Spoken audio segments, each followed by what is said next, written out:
पर एक मंच पर आना पड़ेगा, मिलेंगे। लेकिन यहाँ मेरी पार्टी की मैं बात करूंगा, दूसरा और उसकी पार्टी की बात करेगा। लेकिन आज दिलीप भाई के लिए यहाँ पर कोई राजनीति नहीं करे, उसको ध्यान दिलाने की बात करे।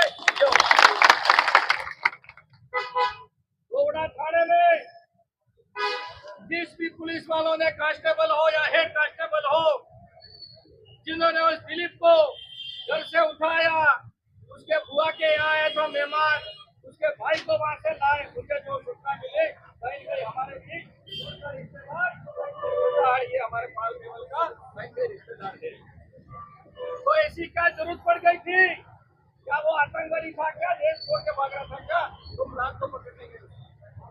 अरे जो नीरव मोदी, अडानी और अंबानी जो भारत का खजाना करोड़ों अरबों रुपए लूट के खा गए, उन छोटे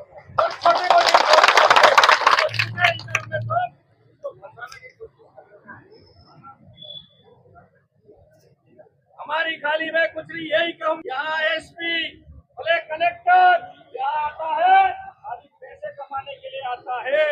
आदिवासी जनता के लागू हो, आदिवासियों के काम हो, ये उनको नहीं पड़ी है। इनको खाली जो भी नया नया एसपी आता है, नया नया कलेक्टर आता है, उसको डुंगों को दिया जाता है। क्यों? उनको पता है उन लोगों की आदिवासी जनता भोली भाली जनता है, इनको खूब लूटो, इनको खूब खाओ। करोड़ों रुपए आते हैं हमारे पीएचडी के नाम से, जनजाति के नाम से, लेकिन काम पहले चल रही है, कहाँ पैसा जा रहा है?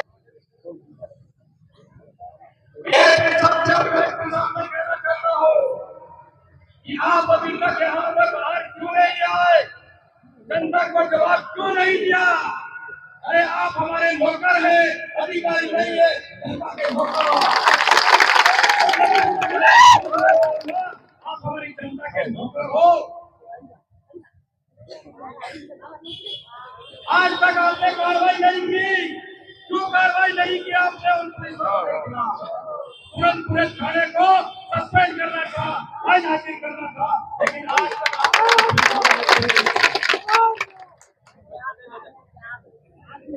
साथियों, मेरे समाज के और अन्य समाज के भी यहाँ पर आए। मैं यही कहना चाहूंगा कि आज भी हमारे साथ पक्षपात हो रहा है, जातिवाद हो रहा है, मतलब आदिवासी को आदिवासी के साथ लड़ाया जा रहा है।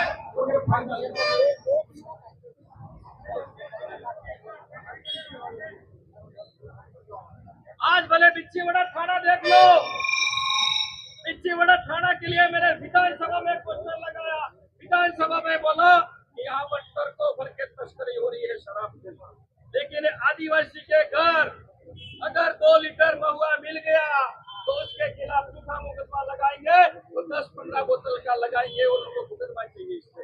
लेकिन ट्रकों पर जा रही है, उसको पकड़ेंगे नहीं, क्योंकि वो हफ्ता दे रहा है, क्योंकि वो एसपी साहब तक हफ्ता जा रहा है, बाकी थानेदार तक हफ्ता जा रहा है। इस तरह से यहाँ पर पुलिस की कार्रवाई हो रही है। यहाँ मोटरसाइकिल वाला जाएगा गरीब, उसका चालान बनाओगे आप, तेरा हेलमेट नहीं है, तेरा लाइसेंस नहीं है, लेकिन दूसरा व्यक्ति होगा उसको आप छोड़ देते। क्यों भाई ऐसा क्यों हो रहा है? हम चाहते हैं कि तुरंत जो पुलिस वालों ने मारपीट की है तुरंत सस्पेंड होने चाहिए, नहीं तो ये धरना उठेगा। आज दिलीप भाई के साथ हुआ है, आज अगर हम एक नहीं हुए, ये तो चाहते ही है कि ये सब अलग रहे, भाई प्रशासन तो चाहते ही है कि ये सब एक नहीं हो गए, सभी पार्टियों वाले एक नहीं हो गए, ये अलग अलग पार्टियों में बटे रहे और इनके समाज का हमारा लेकिन हमारे समाज की बात आएगी, हमारे धर्म की बात आएगी, जब हमारे खून को ललकारोगे तब हमारे हो सकता है भाई भाई में झगड़ा होता है, लेकिन हमारे समाज की बात आएगी तब हम एक जाचम पे सब हम एक साथ होकर हमारे आवाज उठाने की कोशिश की, उसके खिलाफ हम करेंगे। आज कह रहे हैं भाई थाने में अभी तो कुछ कार्रवाई नहीं की, क्यों कार्रवाई नहीं की उनके खिलाफ? एसपी साहब क्यों कार्रवाई नहीं की आपने? तुरंत सस्पेंड होने चाहिए वो 4 पुलिस कांस्टेबल, वो जो सीआई है वो भी सस्पेंड होना चाहिए, उसके थाने उसके नेतृत्व में हुआ है वो उसका थाने का थानेदार है।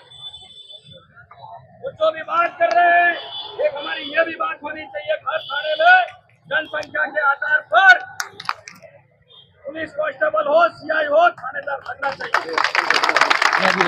विधानसभा में आवाज उठाई थी, यहाँ जितने थाने हैं एसटी थानेदार को नहीं लगाया जाता। अरे हमारे यहाँ के बाहर के अधिकारी आ रहे हैं, बाहर के कलेक्टर आ रहे हैं। अरे हमारे जो गरीब जो अनपढ़ व्यक्ति है उसकी भाषा वो क्या समझ पाएंगे, उसकी तकलीफ वो क्या समझ पाएंगे। आज हमारा सबका एक ही मकसद है, दिलीप भाई को न्याय मिलना चाहिए। 1 करोड़ रुपए उसको इसमें क्या लिखा है जो ज्ञापन दे वो मुझे पता नहीं है, मैं देख आया हूँ, लेकिन 1 करोड़ रुपए मुआवजा मिलना चाहिए। वो नौकरी दी और मुआवजा भी दिया। या आदिवासियों के साथ कानून अलग है, संविधान अलग है, या नियम अलग है। जो भाइयों सही है कि नहीं है बताइए। तो हम तो यही मांग करेंगे, जब तक सरकार और प्रशासन ये मांगे पूरी नहीं करती है तब तक ये धरना प्रदर्शन हम खत्म नहीं करेंगे। अगर उग्र आंदोलन हुआ, अगर तोड़फोड़ हुई, कुछ हुआ तो ये प्रशासन की जिम्मेदारी रहेगी और ये सरकार की जिम्मेदारी रहेगी। आपको किसी को डरने की जरूरत नहीं है। अरे हमने डूंगर परंडा डूंगर को किसने बताया? डूंगर परंडा भीड़ था और हटाओ डरने वाले नहीं है, न तो पुलिस से डरने वाले हैं, न सरकार से डरने वाले हैं। हम खाली अभी शांतिपूर्वक यहाँ पर धरना प्रदर्शन कर रहे हैं। हमारी मांग है उसको मान लिया जाए। अगर हमारी मांगे मानी नहीं तो उग्र आंदोलन होगा। इसकी जिम्मेदारी प्रशासन और सरकार की रहेगी। धन्यवाद।